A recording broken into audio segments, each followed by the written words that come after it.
Bonsoir chers amis, ici Hazel, et bienvenue pour une nouvelle vidéo un peu spéciale. Ce soir, vous allez entendre 15 histoires d'horreur à raconter au coin du feu. Et pour vous emporter dans ces récits, je ne serai pas seul ce soir, car je serai accompagné de deux invités d'honneur en les personnes de Stuporror et Moth Noises. Salutations. Bonsoir à tous. N'ayant pas pu nous retrouver en chair et en os, nous avons trouvé un moyen de vous conter ces histoires qui devraient beaucoup vous plaire. Parmi ces 15 récits, vous en reconnaîtrez peut-être certains qui vous ont déjà été contés lorsque vous étiez plus petit et qui vous ont probablement fait frissonner, voire donner des cauchemars. C'est donc un retour en enfance que nous vous proposons en cette soirée spéciale du 31 octobre. Avant que la vidéo ne commence, je souhaiterais remercier Ferry Mistwood, la dessinatrice de La Malédiction de la Lune Rose. Oui, la suite sort bientôt, qui m'a réalisé ces magnifiques gants d'Edouard aux mains d'argent qui est mon film préféré de Tim Burton. D'ailleurs, je ferai sûrement une vidéo sur les créations de ce réalisateur. Son Instagram s'affiche ici et en description.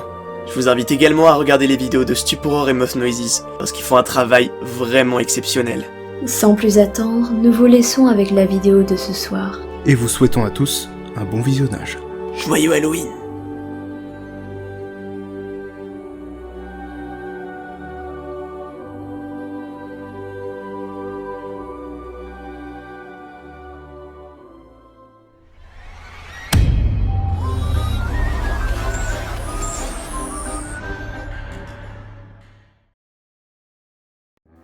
Au Corpo Seco. Aperçue selon la rumeur dans plusieurs villes du sud-est du Brésil, cette créature a été décrite comme ayant un corps ratatiné avec un visage hideux, plein de pustules. Il y a quelques années, le Corpo Seco, qui se traduit à peu près par corps desséché, a été vu en haut d'un mur dans un cimetière de Mogi Guaçu, dans l'état de Sao Paulo. J'ai toujours cru que ce n'était qu'une vieille histoire liée au cimetière, mais non, je l'ai vu de mes propres yeux. Le Corpo Seco existe, et je ne veux plus m'approcher d'un cimetière. A raconté la retraitée Mario Aparecida Suarez Blanco à son journal local. Il existe de nombreuses versions différentes de l'origine du Corpo Seco, également connu sous le nom de Unodo, ou Grands Ongles, mais toutes s'accordent sur le fait que la créature était autrefois humaine. C'était un homme très cruel quand il était vivant. Certaines racontent qu'il battait même sa propre mère. À sa mort, la terre rejeta son corps inhumé. Son cadavre ne cessait de revenir à la surface. Après qu'on lui ait refusé son repos éternel, il se transforma en Corpo Seco. On pense également que cette créature a le pouvoir d'assécher et de tuer tous les arbres, et également de sucer le sang des humains, sur les routes désertes, à la tombée de la nuit.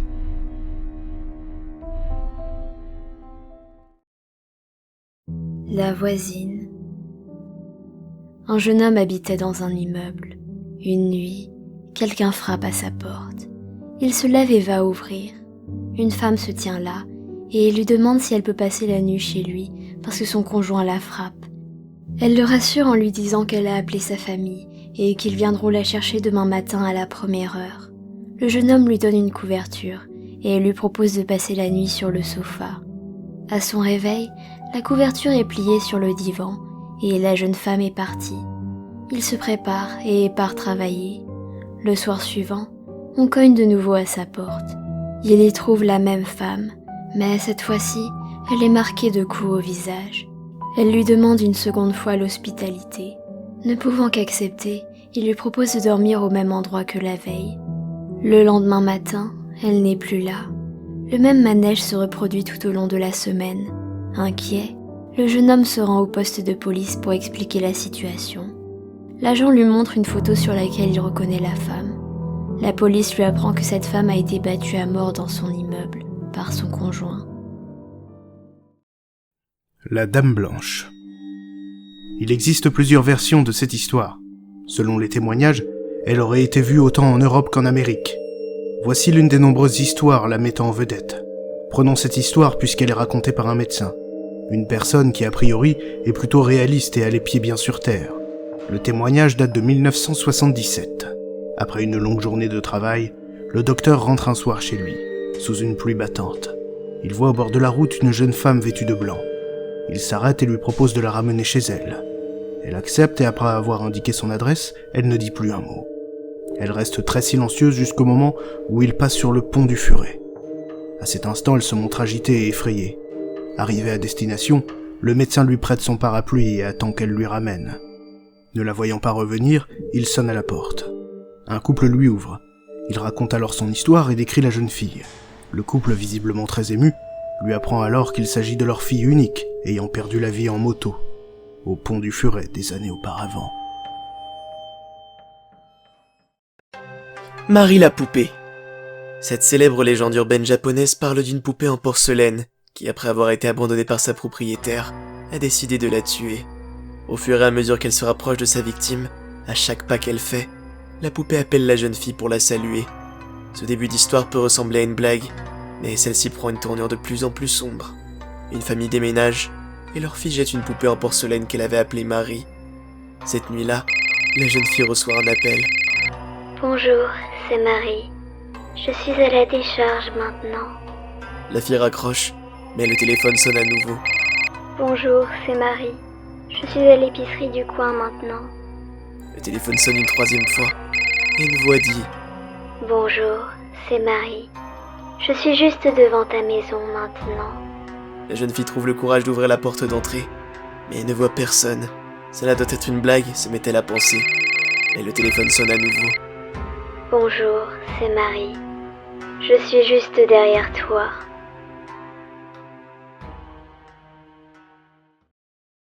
Le vieil homme et la tarte aux pommes. Le soir d'Halloween, un vieil homme du New Jersey a été retrouvé mort dans la cuisine de sa maison. Il vivait seul avec sa femme. L'homme n'était pas de nature facile et il maudissait les enfants. Le 31 octobre au matin, le vieil homme avait minutieusement inséré des lames de rasoir dans des pommes qu'il prévoyait de distribuer aux enfants le soir venu. Sa femme, qui s'opposait fermement aux actes criminels de son mari grincheux, décida d'arrêter le massacre qu'il prévoyait. Elle lui prépara sa tarte préférée et l'invita à en dévorer une bonne pointe au dessert, juste avant que les enfants ne viennent frapper à la porte. L'homme, qui à la manière d'un porc prenait d'énormes bouchées de tout ce qu'il ingérait, demanda à sa femme juste avant d'avaler. « Mais où as-tu pris les pommes pour faire la tarte? Je les avais toutes prises ce matin. » C'est en ingurgitant qu'il obtint la réponse à sa question, alors qu'il se trancha la gorge de l'intérieur.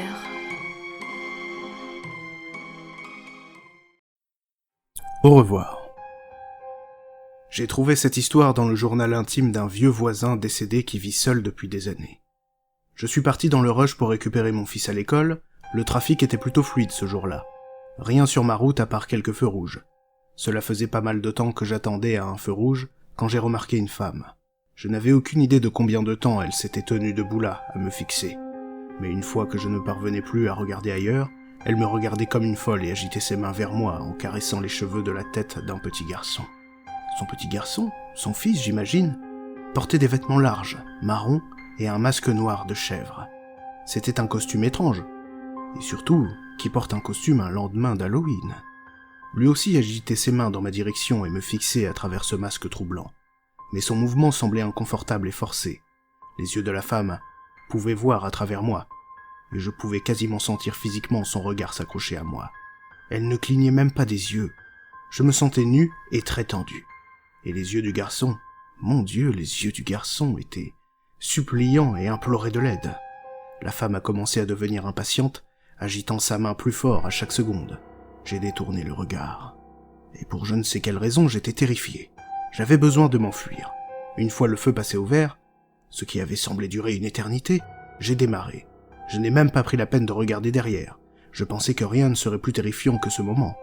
Ensuite, je suis arrivé à l'école, et ils m'ont dit que mon fils n'était pas là. Ils m'ont dit que ma femme l'avait déjà récupéré. Je n'ai pas de femme. Ils m'ont remis une note en me disant qu'elle avait demandé à ce qu'ils me la donnent. Il n'y a pas de mots pour décrire ce que j'ai ressenti en la lisant. Ne dis pas que je ne t'ai pas laissé une chance de lui dire au revoir. La Llorona. L'histoire de la Llorona, la pleureuse en français, est celle d'une femme mexicaine pauvre, mariée avec un homme riche d'origine espagnole. Après avoir eu des enfants, l'homme commença à perdre de l'intérêt pour sa femme et avoir honte de s'être marié avec une femme sans prestige. Par colère, la femme emmena tous ses enfants à la rivière et les noya, en pensant que cela apaiserait son mari. Mais elle fut immédiatement frappée par le regret. Elle commença à crier. Ay, mis hijos, mis hijos. Aujourd'hui, les gens racontent que la Llorona erre au bord des rivières pour chercher ses enfants. Et si elle trouve des enfants seuls à proximité d'une rivière, elle les attire dans l'eau et les noie pour les avoir près d'elle à jamais. Le casse-tête. Une femme âgée vivant seule décide de faire un casse-tête dans son salon pour passer la soirée. Au fur et à mesure qu'elle assemble les pièces, une impression étrange la saisit. Elle reconnaît peu à peu dans son puzzle le décor de son salon, puis sa télévision, puis elle-même vue de face. De plus en plus fébrile, elle continue. Les dernières pièces du puzzle qu'elle assemble sont celles de la fenêtre derrière elle. La toute dernière pièce du coin de la fenêtre montre le visage terrifiant d'un homme la regardant. Bloody Mary. Nous sommes en 1997. La fillette de 9 ans, que nous nommerons Anna, organise une soirée pyjama avec quelques amis. L'une d'elles leur raconte alors l'histoire d'une certaine Mary Worth, une magnifique jeune fille qui aurait vécu il y a de nombreuses années. Suite à un très grave accident, Mary s'est retrouvée horriblement défigurée. Sachant à quel point cela la rendrait folle de voir son beau visage abîmé, ses parents l'interdirent de voir son reflet. Ils jetèrent tous les miroirs de la demeure, sauf un, celui de leur salle de bain personnelle. Une nuit, Mary se faufila discrètement dans la pièce, et dès qu'elle découvrit son visage, elle s'effondra. Elle voulait tellement retrouver son ancien reflet qu'elle marcha directement dans le miroir pour le retrouver, jurant de défigurer à son tour tous ceux qui viendraient chercher Bloody Mary dans sa cachette. Après avoir entendu cette histoire, Anna et ses amis se disent que ça serait une bonne idée d'essayer pour voir. Elle s'enferme alors dans la salle de bain et répète devant un miroir « Bloody Mary, Bloody Mary, Bloody Mary ». Soudain, une de ses amies d'Anna se met à hurler, tellement fort que sa mère fit irruption dans la salle de bain.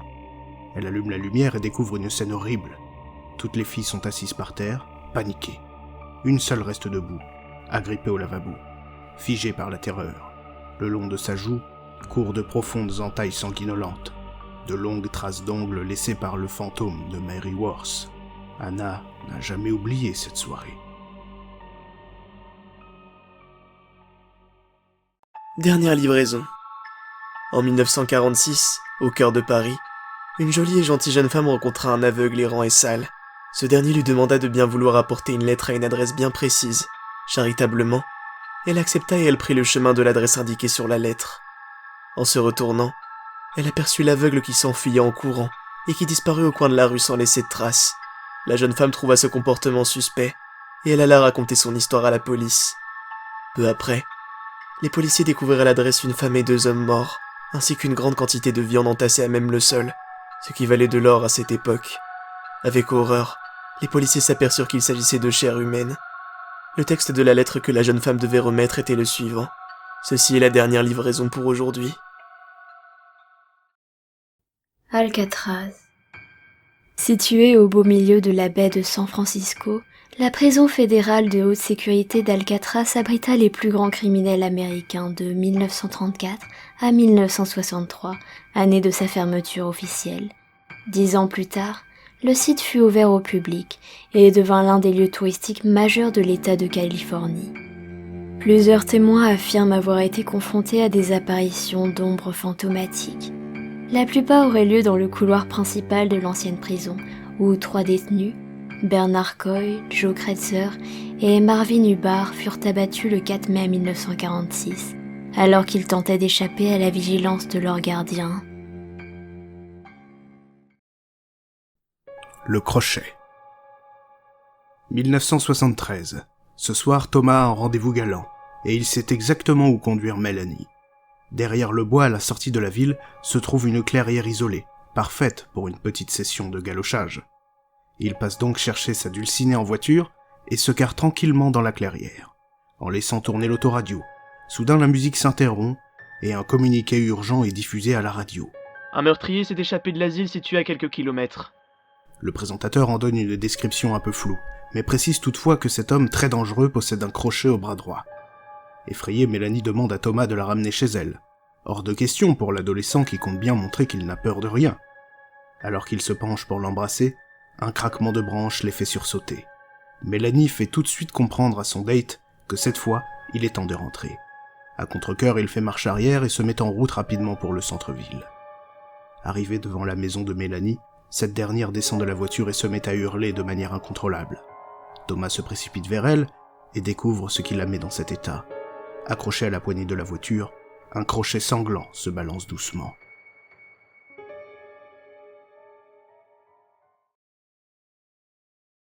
Les humains aussi peuvent lécher. Farmersburg, Indiana, 1987. Lisa est souvent seule dans sa grande maison isolée au cœur des champs de maïs. Ses parents rentrent tard tous les soirs et ont donc décidé de lui acheter un chien pour la rassurer. Une nuit, elle est réveillée par un bruit d'eau qui goutte.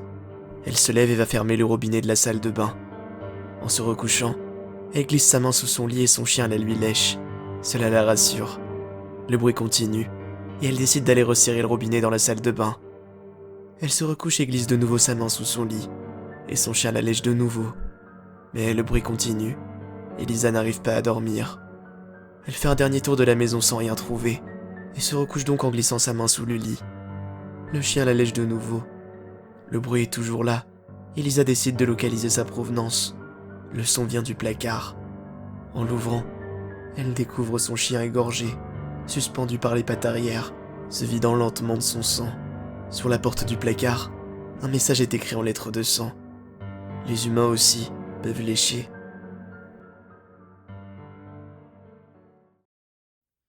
La gardienne en danger.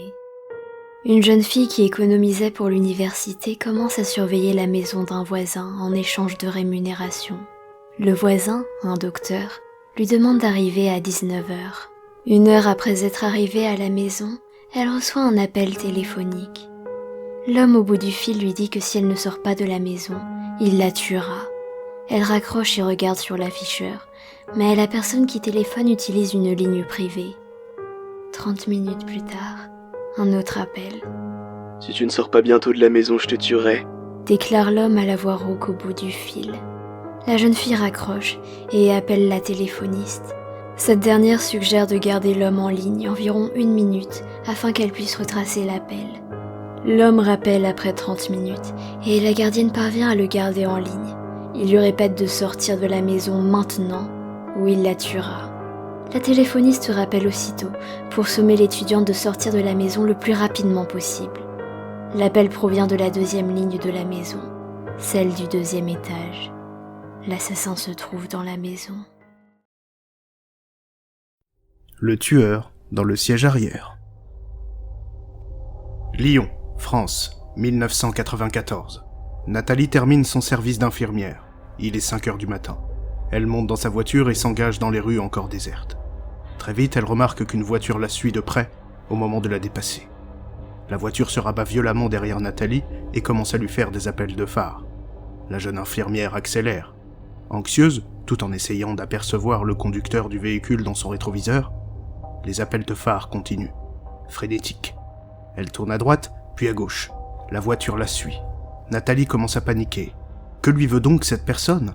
Elle arrive dans l'allée menant à sa maison, et son seul espoir, tenter le tout pour le tout, et courir s'enfermer chez elle pour appeler la police. Au moment où elle descend de la voiture, elle entend son poursuivant descendre à son tour et hurler « Enfermez-vous et appelez la police !» N'osant pas se retourner, elle s'enferme chez elle et appelle les gendarmes. Elle jette un œil par la fenêtre pour apercevoir une grande silhouette armée d'un couteau de boucher, attaquant sauvagement l'homme qui la suivait. Terrifiée, Nathalie se réfugie dans la salle de bain, priant pour que les secours arrivent au plus vite. Ce n'est que plus tard qu'elle comprendra ce qu'il s'est réellement passé. Ce jour-là, l'homme dans la voiture essayait de la sauver. Il avait vu l'homme se glisser dans la voiture de Nathalie et essayer de la prévenir. Il l'a payé de sa vie. C'est déjà la fin de cette vidéo Facecam. Je suis bien déçu de ne pas pouvoir vous remercier d'être resté jusqu'à la fin et vous dire au revoir en vidéo, parce que j'ai rencontré un souci avec le rush. En tout cas, j'espère que ça vous aura plu, et on se retrouve très vite pour une nouvelle creepypasta. En attendant, prenez soin de vous, et profitez de votre soirée Halloween, que vous soyez seul ou entre amis. Portez-vous bien, et ne vous gavez pas trop de bonbons. Bonne soirée!